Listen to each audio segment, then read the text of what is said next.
Gipangunahan ni Vice President Sara Duterte ang pagpanumpa sa mga bag-ong napili nga opisyales sa Samal Island sa Davao del Norte.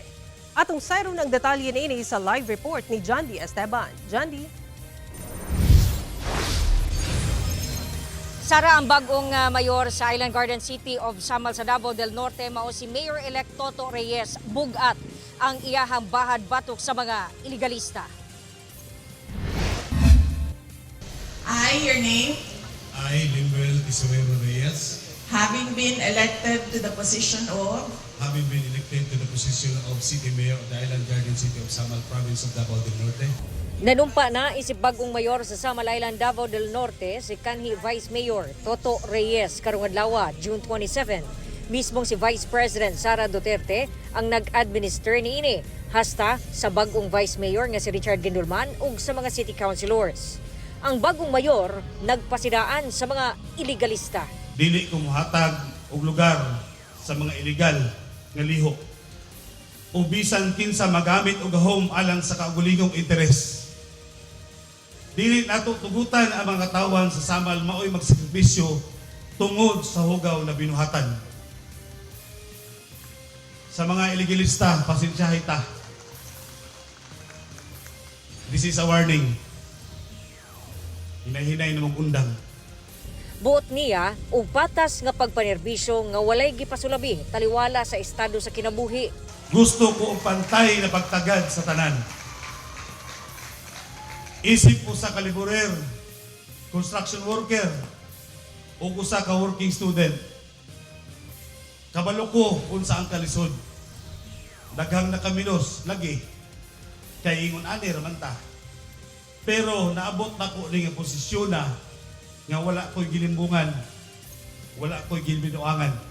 Nag-unang programa niya mao ang patubig, pagsulbad sa problema sa kuryente, dugang karsada, paglambo sa health services, edukasyon, trabaho ug ang pagpalipod sa kinayahan. Gipaambit sab sa bagong mayor ang nasinating kalistanan taliwala sa iyang kadaugan. Wala ko'y makinarya. Dili sa kukortahan. I was even doubted, belittled, and betrayed by many. Sa sinugdanan pa lang, gisulayan ako og palit aron mo atras ko. Pinaagi sa makatintal na mga tanyag sa kwarta. Impluensya ug sayon nga kinabuhi.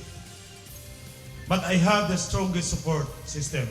Giauhag sab niya ang partisipasyon sa tanang Samalenyo alang sa kalambuan sa isla.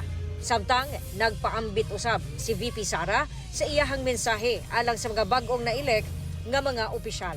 May your leadership be characterized by genuine empathy for every Samalenyo, innovative solutions to challenges, and collaborative efforts that transcend differences.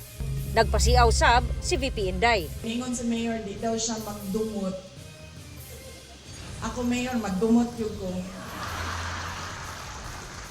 Dumot yun din ako ang kadagabi, mayor.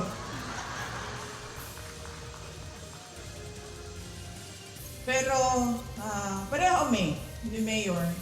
Dili ako ang pinakamaayo, pero dili pod ako ang pinaka-bright. Pero walay makapildig yun.